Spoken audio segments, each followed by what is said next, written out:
Bismillahirrahmanirrahim. Assalamualaikum warahmatullahi wabarakatuh. Alhamdulillahirrabbilalamin. Wassalatu wassalamu ala asyrafil anbiya'i wal mursalin wa ala alihi washabihi rasulillah ajma'in. Allahumma shalli ala sayyidina Muhammad wa ala ali sayyidina Muhammad.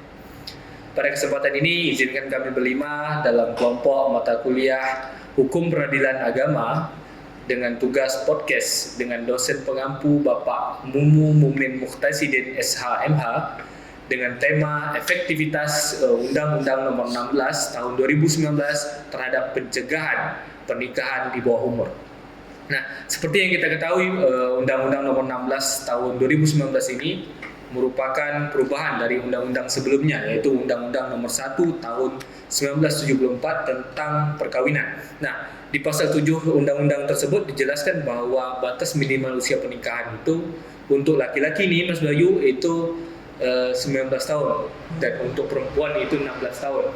Nah, setelah tahun 2019 dibuatlah undang-undang baru, Undang-Undang Nomor 16 tadi tahun 2019, di mana diubah batas usia minimal perkawinan, yang mana laki-laki dan perempuan itu mempunyai batas usia yang sama, yaitu 19 tahun.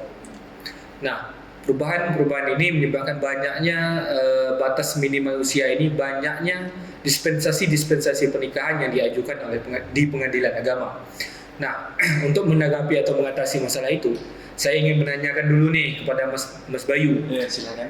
Menurut Mas Bayu nih, apa yang dimaksud dengan pernikahan di bawah umur itu? Menurut saya, pernikahan di bawah umur itu situasi di mana kedua pasangan tersebut menikah tidak sesuai dengan yang telah diatur oleh perundang-undangan. Seperti yang tadi Mas Fadli katakan 19 tahun, namun dia menikah di bawahnya. Iya, gitu. Kemudian kalau kita berpandangan secara umum atau secara bermasyarakat, kenapa pasangan yang menikah di bawah umur itu dianggap sebagai masalah yang serius? Bagaimana pandangan Mas Bayu mengenai hal itu?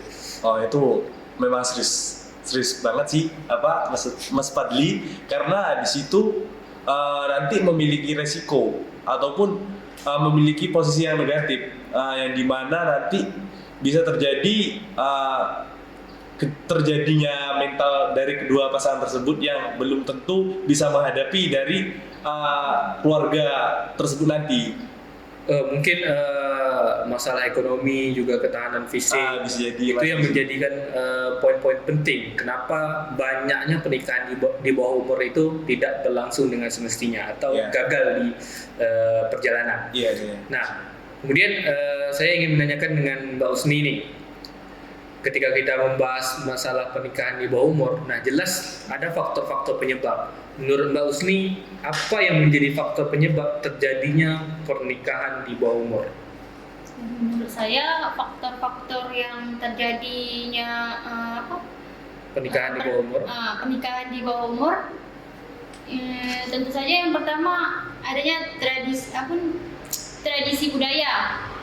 Yang kedua ketidaksetaraan gender, ada kemiskinan, dan yang ketiga kurangnya akses terhadap pendidikan dan atau layanan reproduksi. Nah, ketika kita membahas tentang salah satu aspek yang tadi yaitu adalah tradisi budaya, ada hal yang menarik nih Mas Bayu. Ketika kita mengaitkan ke masyarakat kita bahwa orang-orang dulu berpikiran cepat menikah, banyak anak atau banyak rezeki. Nah, poin-poin hal yang sesimpel itu bisa mengakibatkan mindset generasi itu dipengaruhi. Nah, itu mungkin menjadi salah satu faktor penyebab terjadinya pernikahan di bawah umur. Nah, pertanyaan terakhir untuk Mbak Usni ini, ketika kita membahas tentang undang-undang tadi, bagaimana menurut Mbak Usni Undang-Undang Nomor 16 Tahun 2019 tadi terhadap pencegahan terjadinya pernikahan di bawah umur? Menurut saya Undang-Undang Nomor 16 Tahun 2019 tersebut menetapkan standar perlindungan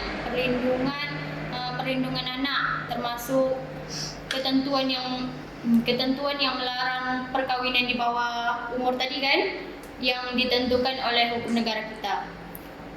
Nah, kemudian ketika kita membahas tentang masalah hukum negara atau bermasyarakat, tentunya saya akan bertanya juga kepada Mbak Nurul Islami nih. Ketika bermasyarakat, tentunya dalam proses pernikahan di bawah umur, tentunya peran masyarakat sangat penting.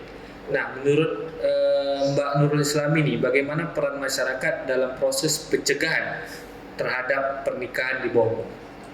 Ya, menurut saya para masyarakat dapat berperan aktif dalam meningkatkan kesadaran atau konsekuensi negatif dari perkawinan di bawah umur, mendukung upaya pemerintah dan lembaga terkait dalam memberikan edukasi tentang hak anak.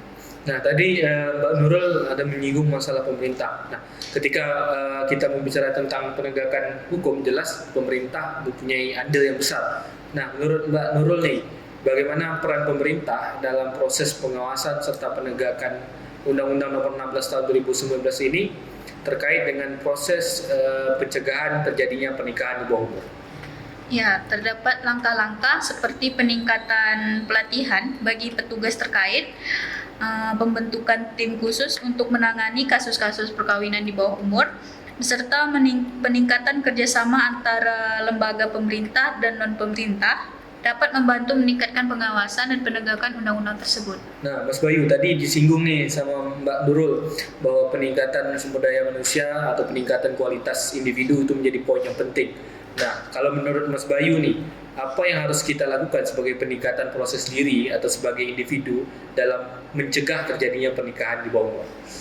Intinya kita sebagai pemuda ataupun generasi era sekarang ini, kita setidaknya memberi kepada ataupun memberi informasi pada orang tua yang di sana maupun di sini untuk menjaga anaknya dari pergaulan bebas biar tidak terjadinya nanti yang tidak di luar kendali nanti. Berarti yang paling penting yaitu menjaga batasan diri dan mengendalikan diri. Iya, itu benar sekali. Apalagi sekarang proses pengembangan era globalisasi dan proses maraknya seks bebas itu mungkin salah satu ancaman yang paling besar sebagai aspek penyebab terjadinya pernikahan di bawah umur. Ya, itu benar. Nah, pertanyaan terakhir nih ke Mbak Yulia.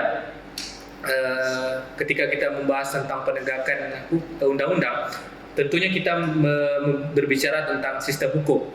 Nah, menurut Mbak Yulia, bagaimana sistem hukum negara kita dalam penegakan serta cara mengantisipasi terhadap tantangan-tantangan yang terjadi dalam proses penegakan Undang-Undang Nomor 16 Tahun 2019 ini dalam proses pencegahan terjadinya pernikahan di bawah umur? Jadi sistem hukum di negara kita ini mungkin menghadapi tantangan itu seperti kurangnya sumber daya, kekurangan kesadaran akan undang-undang, itu di kalangan masyarakat kan. Terus serta kendala dalam mendapatkan bukti yang cukup untuk menuntut pelanggaran hukum. Langkah-langkahnya itu ada untuk memperkuat sistem hukum dan meningkatkan kesadaran masyarakat akan pentingnya tantangan anak-anak dapat membantu mengatasi tantangan tersebut. Nah, terakhir nih Mbak Yulia, menurut Mbak Yulia, evaluasi berkala apa yang penting supaya memperkuat efektivitas serta implementasi undang-undang ini sebagai proses pencegahan terhadap pernikahan di bawah umur? Jadi evaluasi berkala itu dia dapat membantu mengidentifikasi kelemahan implementasi undang-undang tersebut itu dan menyusun rencana perbaikan yang tepat. Jadi melalui evaluasi dan pemerintahan ini itu dapat menilai aktivitas langkah-langkah yang telah diambil untuk mengukur dampak program pencegahan serta menyesuaikan strategi. Jadi sesuatu dengan perkembangan dan perubahan dalam masyarakat tersebut itu. Nah, gini Mas Bayu, tadi yang disampaikan Mbak Yulia tadi dapat kita simpulkan dari dialog-dialog kita tadi bahwa meskipun Undang-Undang Nomor 16 Tahun 2019 ini memiliki landasan hukum yang kuat dan memiliki pelindungan hak asasi untuk anak tentang pernikahan di bawah umur, dan hak-hak pelindungan lainnya. Tapi efektivitas undang-undang ini masih bergantung kuat kepada pihak-pihak yang terkait. Misalnya gini, pihak-pihak yang menegakkan hukum, pemerintah dalam masyarakat. Nah, efektivitas undang-undang ini masih bergantung kuat kepada pihak tadi. Karena ketika pihak tadi tidak menjalankan tugasnya secara baik atau tidak secara bekerja sama, maka efektivitas dari undang-undang ini akan turun atau akan tidak sesuai dengan ekspektasi yang kita harapkan selama ini. Nah, evaluasi secara berkala yang Mbak Yulia sampaikan tadi, saya pikir dan juga kita pikir bahwa sangat penting sebagai proses upaya pencegahan pernikahan di bawah umur, sebagai guna untuk mencegah dan mendapatkan hak asasi anak di Indonesia sesuai dengan Undang-Undang nomor 16 tahun 2019 tentang pencegahan terhadap pernikahan di bawah umur. Nah, kemudian kami rasa podcast kami cukup sampai di sini.